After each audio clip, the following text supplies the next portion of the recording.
Bueno, sean bienvenidos una vez más a HR Express, un podcast de Mandú. Yo soy Guido Kuznicki, CEO y cofundador de Lara AI.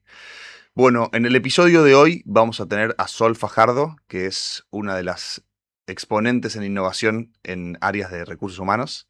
Ella es la CHRO de Pomelo, que es una de las fintech más relevantes de la región, que nació en Argentina con una expansión regional súper acelerada. Pero también Sol pasó por un montón de trabajos distintos de los cuales nos va a contar, por ejemplo, en compañías también bastante corporate como DirecTV y también en distintos startups y scale-ups. Así que Sol nos va a contar un poquito de su recorrido, lecciones aprendidas. Así que bueno, sean bienvenidos y escucharlo. Bienvenidos a HR Express, un espacio creado para quienes creen en el poder de la tecnología y las personas. Aquí escucharás a líderes y profesionales de recursos humanos que están transformando el mundo del trabajo, aprendizajes, experiencias, decisiones que transforman equipos y más, de manera express. HR Express es un podcast de Mandú. En Mandú creemos en empresas que crecen desde su gente y creamos tecnología que impulsa ese camino. Sol, muchas gracias por sumarte al podcast. Un placer, gracias a ustedes por la invitación. Qué bueno que te tenemos acá. Así que bueno, vamos a arrancar y lo primero que te quiero preguntar para quien nos está escuchando es ¿quién es Sol? ¿Qué hace hoy en día? ¿Y cómo llegaste hasta donde estás hoy? Bueno, ¿quién soy? Soy mamá de 2 niños, Rafael, que tiene 4 años, y Valentina, que tiene 1 año. Soy profesional de recursos humanos, trabajo en recursos humanos hace como 18 años, tengo 38 años y empecé a los 18, obviamente que mi carrera fue evolucionando por el tiempo. Y soy un alma curiosa y en búsqueda de, yo creo que de dejarlo mejor y de divertirse en el camino, ¿no? Soy una persona que todo el tiempo se pregunta y se repregunta y que tiene la curiosidad muy a flor de piel. Soy multitasking por naturaleza, amo hacer muchas cosas y amo aprender. Increíble. Eso soy. Me encanta. El repaso ya lo hicimos en la intro, pero bueno, hoy Sol es la CHRO, bien dicho, ¿no? En muy Pomelo. Bien dicho. Está bien, porque ¿viste? No sé si CHRO o CHRO. Está peleado el tema, okay. ¿Viste? A veces también decimos que somos CPO, Chief People Officer, sí. Pero ahí nos peleamos con la gente de producto. Exacto, con o sea, después se agarran con los Chief productos. Product Officer, entonces, bueno, nada, tenemos un tema de identidad en recursos humanos que empieza desde el nombre, así que imagínate. Y una cosa, Sol, que habíamos charlado, que me gustaría arrancar por ahí, que es preguntarte qué opinas de la famosa frase de que ahora People se quedó sin excusas, ¿no? De que ya no tengo más tiempo por mi carga operativa con todo lo que implica lo que nos trajo la inteligencia artificial a la palma de todos. Es primero preguntarte qué opinas de eso y segundo, ¿cómo sería el nuevo rol de People con todo esto que está pasando?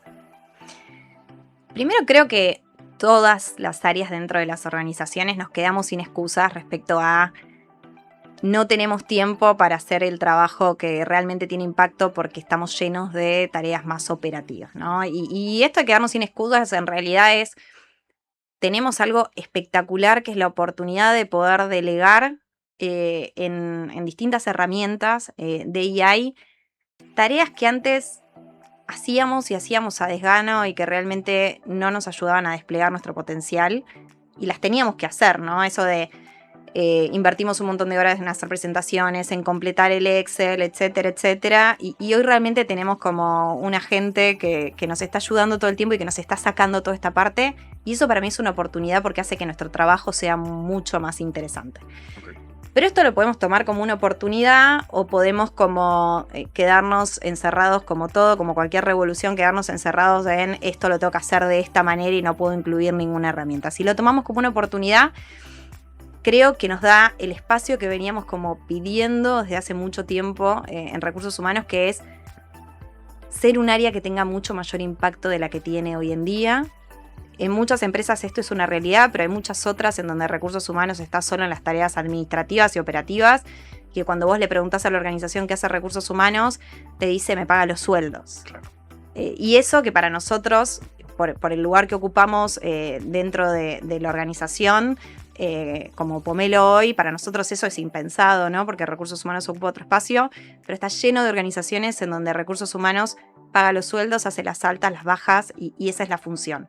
Y yo creo que la inteligencia artificial viene como a sacarnos desde ese lugar y a pedirnos que pongamos la humanidad en primer lugar y que realmente nos pongamos en un rol de cómo potenciamos el talento de la organización y cómo ayudamos a que el negocio sea exitoso. Esa para mí es la gran oportunidad.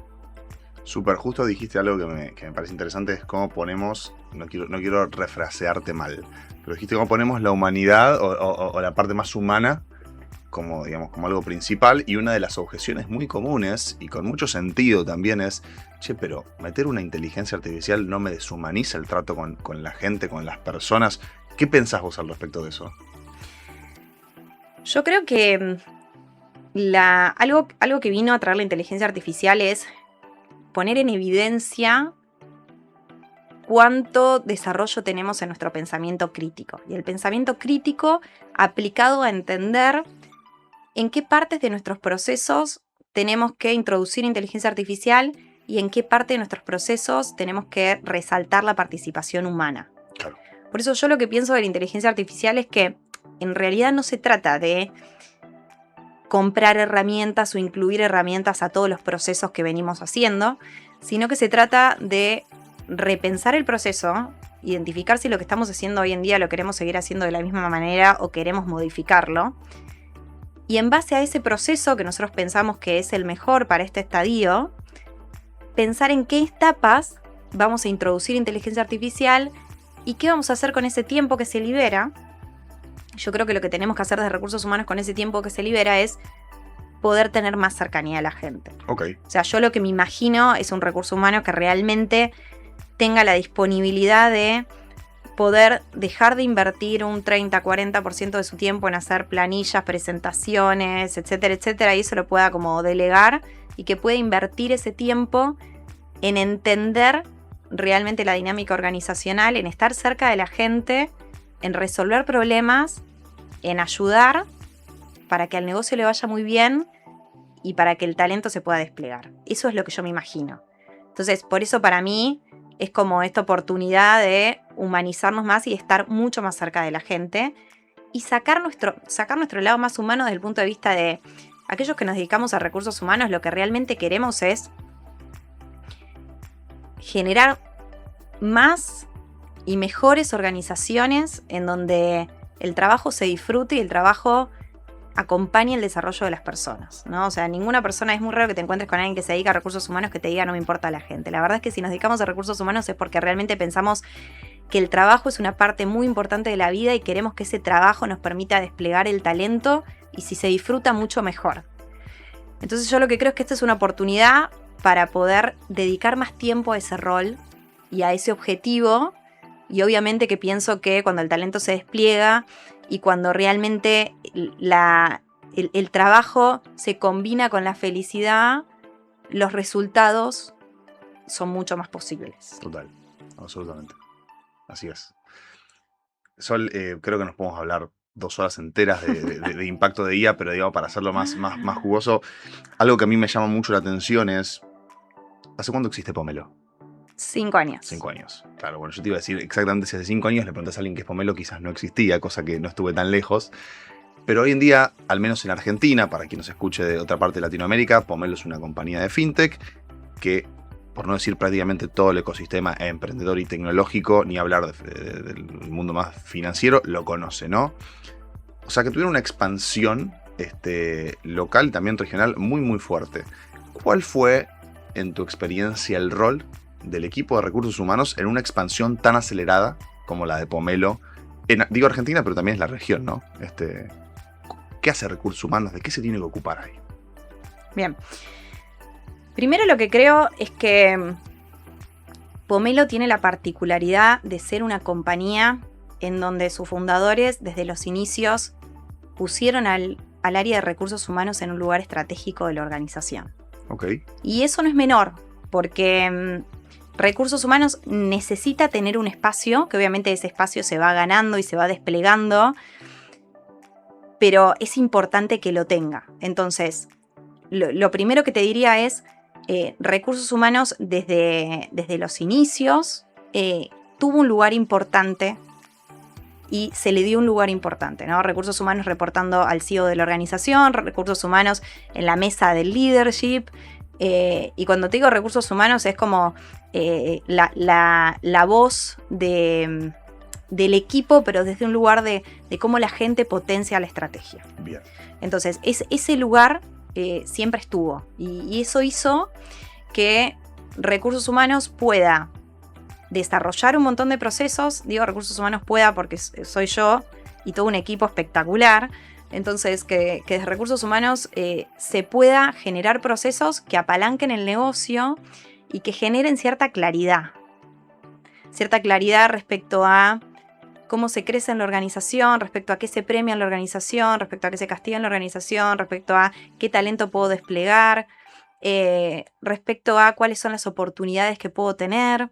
Entonces, cuando existe esa claridad, yo creo que se destraban muchas conversaciones y se puede hablar de lo que realmente tenemos que hablar, ¿no? Entonces, creo que el hecho de haber podido como generar ciertos procesos claros, que obviamente siempre están en procesos de mejora, porque yo no te voy a decir que tenemos los procesos perfectos, todo lo contrario, siempre tenemos espacio para aprender, mejorar y estamos todo el tiempo iterando y pensando qué podemos hacer distinto y mejor, pero sí generar un framework de trabajo ordenado y claro que le dé a la compañía una base para que la gestión de talento tenga reglas determinadas y no sea hoy una cosa y mañana la otra.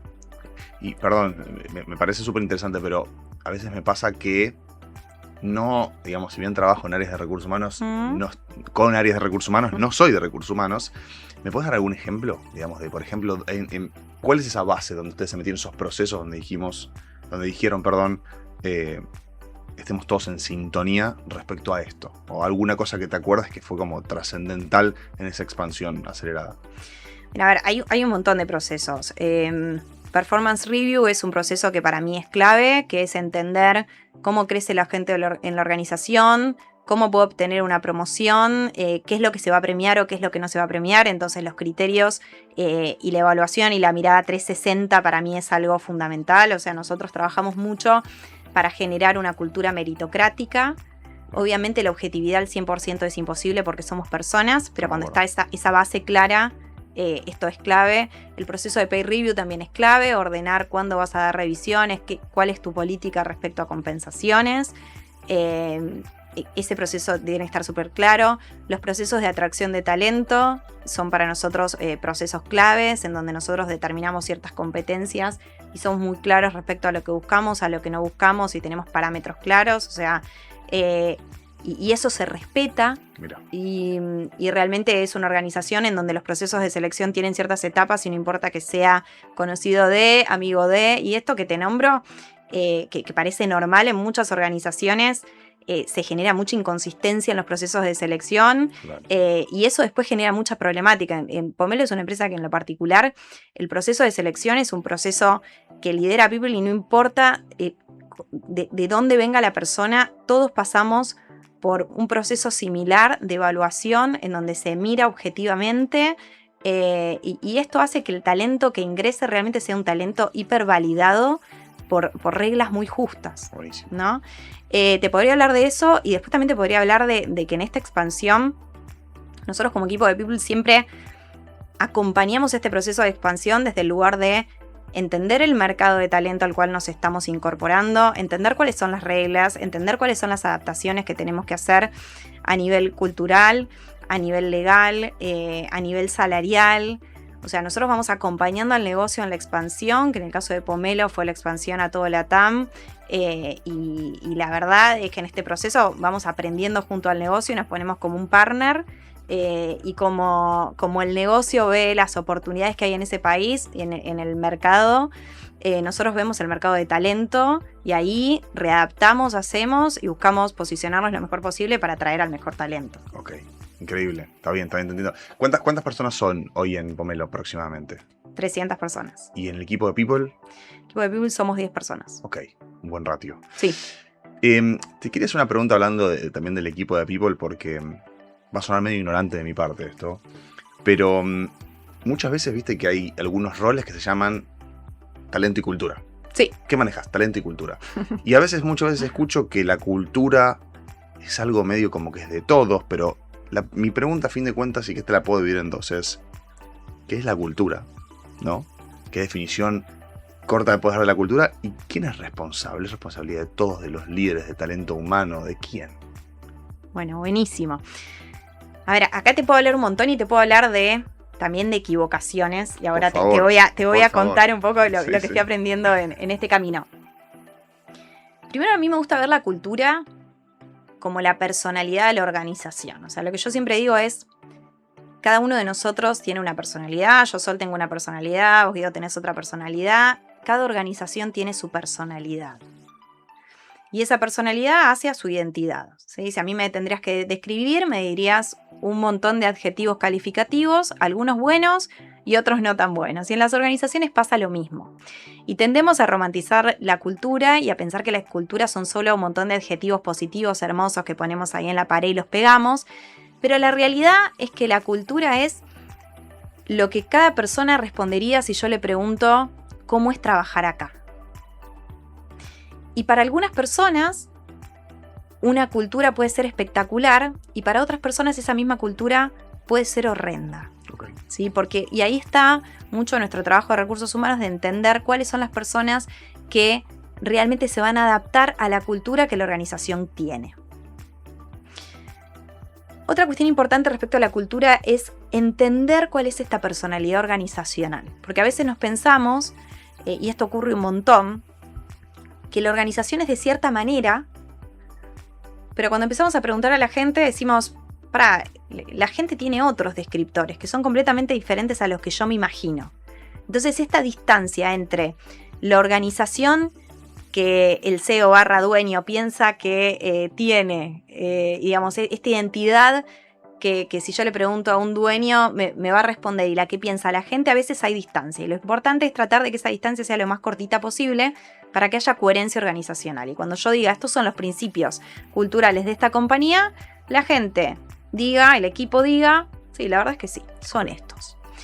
Después, respecto a quién es responsable de la cultura, la verdad es que la cultura, primero te digo, y te lo digo desde el aprendizaje, desde el error, no son un conjunto de acciones de engagement que podamos hacer desde recursos humanos. O sea, muchas veces de recursos humanos tendemos como a confundir generación de cultura con generación de engagement. Okay. Y pensamos que por hacer un montón de eventos estamos trabajando en cultura. Estamos trabajando en una parte de la cultura, que es la motivación que tiene la gente con la identidad de la organización. Claro. Pero lo más importante es entender que la cultura es una responsabilidad de toda la organización. O sea, cuando yo fijo ciertos principios culturales y digo, mi aspiración es que esta organización suene de esta manera, que yo cuando pregunte cómo es la organización, la gente me diga es de esta manera, esa responsabilidad es de toda la organización. Cuando te digo de toda la organización es de toda, creo que los referentes o los líderes son un poco más responsables, pero la verdad es que todos somos responsables de ser referentes de esa cultura. O sea, si digo que es una cultura que se caracteriza por la agilidad de aprendizaje, cada una de las personas que forman parte de la organización tiene que ser el embajador de esa agilidad. Y tiene que ser el defensor de esa agilidad. Y eso es lo más difícil. Okay. Lo más difícil es poder generar culturas en donde esté la confianza para que cuando alguien no esté siendo referente de esa agilidad, alguien, que no tiene que ser alguien de recursos humanos, cualquier persona de la organización levante la mano, se acerque a esa persona y le diga, el aprendizaje para nosotros es algo importante, observo en esta acción que no estamos haciendo honor a esto. Y esto es lo más difícil de lograr, pero es lo que realmente consolida la cultura. Total. El que toda la organización realmente se embandere en ser defensor de la cultura a la cual aspiramos. Okay. ¿Sí? Y también es súper importante cuando trabajamos en una organización ser muy conscientes de esa cultura y entender si realmente es una cultura para la cual queremos contribuir o no, porque puede pasar, yo puedo ser un excelente talento en una organización cuando tengo mucho fit con su cultura, y puede ser que no me vaya bien en otra organización. Y eso no habla ni mejor ni peor de mí, Okay. pero sí habla de la necesidad de estar en organizaciones en donde sintamos fit con la cultura. ¿Y eso crees, Sol, que puede ir mutando a través del tiempo? Esa identificación, esas Sí. formas de pensar, valores. Sí, a ver, lo que yo creo es que las organizaciones son un conjunto de seres humanos y los seres humanos evolucionamos y los estadios de negocio también evolucionan. Entonces, las culturas evolucionan también. Es muy difícil que una organización tenga la misma cultura cuando empieza y tiene 20 personas que después de 3 años, que después de 7, que después de 10. Entonces, la cultura está en constante evolución y me puede pasar que yo siento un alto grado de identificación con la cultura en una cierta etapa y que en otra etapa me plantee yo no siento identificación con esta cultura. Pero la realidad es que la cultura está en constante evolución, como le estamos todas las personas. Total. Por eso es importante que se ponga sobre la mesa y esto sí, digamos acá, Recursos Humanos tiene la responsabilidad de ponerlo sobre la mesa, pero el liderazgo de estar comprometido en poder discutirlo, poner sobre la mesa si nos sentimos identificados o no con esta cultura, que puede ser una aspiracional, porque obviamente cuando ponemos una cultura decimos, bueno, o sea, esto lo estamos demostrando bien, pero en esto estamos fallando, pero sí entender si es la cultura que queremos tener o si queremos rediseñar los principios, y eso no está mal. Para nada. Me encanta. Buen punto. La verdad nunca lo había pensado con esa evolución de pensamiento. Yo lo que veo es que vos arrancaste con una carrera más tradicional, más corpo. Tus últimos años fueron por 3 startups que fueron Agrofy, Pomelo y Astropay. ¿Qué me podés decir vos quizás para alguien que nos esté escuchando y está en un camino parecido o está en una etapa más inicial o incluso más madura? O sea, un poco de todo, pero digo que tiene esta duda, ¿no? De decir, che, ¿qué hago? ¿Me la juego? ¿Me voy por una startup? Yo no creo que haya algo mejor que otro, sino que son cuestiones distintas. ¿Cuál fue tu experiencia y qué recomendación o consideraciones le darías a alguien que está en esa búsqueda? Bien, a ver, yo creo que como todo depende el tipo de corporación o el tipo de startup al cual uno se quiere unir. Yo sí lo que pienso es que y esto es difícil porque muchas veces, o sea, te encontrás con personas que están ingresando al mercado laboral y te dicen yo no puedo elegir, pero yo sí creo que es importante hacer el ejercicio de poder pensar cuáles son las empresas aspiracionales a las cuales me gustaría entrar. No importa si entre hoy o entre dentro de 7 meses o dentro de 1 año o dentro de 2, pero sí creo que es importante, y acá viene la cultura, como poder entender cuáles son las empresas aspiracionales en las cuales yo quiero trabajar.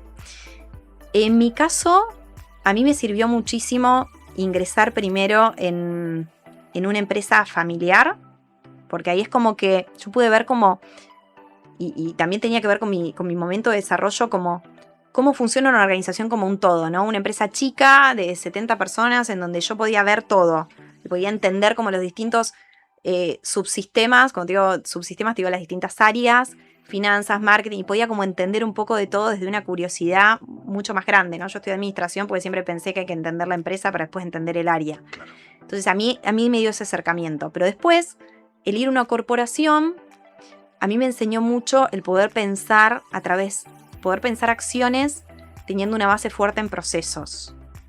Que yo creo que si hubiera tenido como mi primer paso en una startup, distinto a un scale-up, pero en una startup, este pensamiento mucho más procedimental no lo hubiera desarrollado de la misma manera. Entonces yo creo que la corporación sí te da como buenas bases para pensar muy bien en procesos y para poder pensar siempre en la mejor práctica. Entonces yo creo que el ingresar en los primeros años, la corporación me parece que da como esta base procedimental que está buena. Pero después para mí el startup es la explosión del conocimiento. O sea, yo no hubiera podido aprender todo lo que aprendí si no hubiera ingresado a una startup en donde tuve la oportunidad de hacer muchas cosas y encontrarme muchas veces con una hoja en blanco. Digo, puede ser una startup o puede ser una corporación que tenga un ADN muy emprendedor sobre la mesa, ¿no? Pero para mí es importante, independientemente de que le pongamos startup, scale-up o corporación, que si realmente yo quiero desplegar y desarrollarme en mi carrera, pueda tener espacios en donde yo sienta que aprendo. Y eso me lo da la organización, pero también me lo doy yo mismo, ¿no? Como dándome como este permiso de, bueno, tengo que hacer esto, bueno, voy a hacer esto, pero además me voy a meter acá y voy a aprender y voy a tratar de entender y voy a preguntar. Esa curiosidad, para mí, es la que mueve la carrera desde el inicio y hace que podamos crecer. Por eso yo sí tendría que dar un consejo a alguien que empieza su carrera, sería mantener tu curiosidad viva. O sea, el hambre del inicio y el poder realmente formar una carrera en base al aprendizaje, para mí es lo que potencia el crecimiento, independientemente del contexto. Totalmente. Quiero terminar con lo primero que arrancaste, que fue que dijiste, tenés ese aspiracional donde te gustaría trabajar, ¿no? Y es una realidad bastante real la que decís, que es, bueno, me encantaría trabajar, por ejemplo, en Pomelo, pero el trabajo que conseguí es este. ¿Cuál es el beneficio? ¿Cómo hago para llegar a Pomelo? ¿O cuáles son los pasos que vos creés que tengo que hacer más allá de plantearme ese aspiracional? ¿Por qué eso me va a ayudar? Yo te digo un poco lo que hacía yo cuando yo empecé a trabajar. Yo cuando determiné como cuáles eran mis empresas target, y acá es como ponernos, como, ¿viste? Como hace sales cuando dice, bueno, los clientes target a los cuales le quiero vender son estos. Bueno, totalmente. Cuando miro el mercado laboral tengo que mirar, bueno, estas son las empresas target. Y yo un poco el ejercicio que hacía siempre era leer las descripciones de puesto y entender qué estaban buscando y entender cuán lejos o cuán cerca estaba de esas descripciones, de esos descriptores, ¿no? Del conocimiento que requerían, del comportamiento que requerían. Y después siempre pensaba cómo lo aprendía, dónde yo podía aprender. Y eso me llevó a estudiar un montón de cosas. O sea, estudié mucho y mucho y variado. Y también me llevó como a pasar por ciertas empresas que yo sabía que me iban a dar ciertos conocimientos que me iban a ayudar en una próxima. Me gusta. Entonces, ese ejercicio para mí tiene mucho valor, como leer estos descriptores y decir, bueno, cuán lejos estoy o no de esto y qué me falta aprender. Ok, súper claro, me encanta. Algo, a ver, digamos, estamos medio justito de tiempo, pero quiero aprovechar algo que tenía acá anotado que te quiero preguntar, que es, no me acuerdo si me lo dijiste vos o me lo dijo alguien que trabaja en Pomelo, que eso habla un poquito también porque hablé con varias personas que trabajan en Pomelo y tienen esa cuestión de que te hablan parecido, hasta conceptualmente, nombres. Y algo que lo escuché más de una vez, que es la famosa actitud de dueño, ¿no? Uh-huh. ¿Cómo se refleja eso hoy en día en lo que hacen en Pomelo y por qué considerás que es algo bueno eso que tienen? Para mí, yo si tuviera como que pensar, como simplificar mucho la idea de actitud de dueño, la actitud de dueño básicamente es que te importe mucho lo que estás haciendo y el impacto que estás generando. Porque cuando yo pienso en un dueño, pienso en alguien que realmente le apasiona lo que está haciendo y que realmente está dispuesto a hacerse cargo de los resultados. Digo, resultados que pueden ser súper buenos o resultados que pueden ser cuestiones que tenemos que mejorar, errores que cometimos y tenemos que aprender de eso rápido para poder mejorarlo. Entonces, para mí la actitud de dueño tiene que ver con la importancia que para mí tiene lo que estoy haciendo y cuánto ownership voy a tener sobre el resultado que genere. Para mí esa es la actitud de dueño y eso se refleja en un montón de cosas, ¿no? Se refleja en la atención que yo voy a poner, en el compromiso que yo voy a poner, en cómo me voy a involucrar. Total. En el valor que voy a buscar generar. Total, que eso a fin de cuentas, y perdón, es opinión personal, pero cuando vos estás en una startup o en un scale-up, que hay mucho hoja en blanco, hay mucho para hacer, y vos, sumado a esa actitud de dueño, quizás de pronto se te genera una especie de aceleración en la cantidad de cosas que de pronto sos dueña para hacer. Sí, tal cual.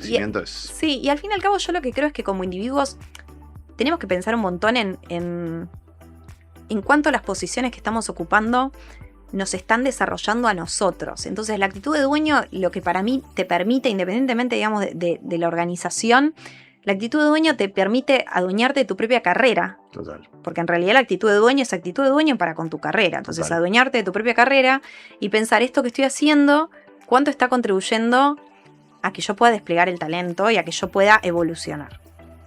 Ok. Sol, estamos con poquito tiempo, pero no quiero evitar hacer un cierre con dos preguntas que me gustan hacer. Una Dale. que no te la mandamos. Bueno. Pero ¿hay algún libro que te haya cambiado alguna perspectiva de cómo ves las cosas, en lo laboral, en lo personal, que puedas recomendar o que recomiendas? Hay un libro que a mí me encanta que se llama Fosforescencia, que es de un autor europeo.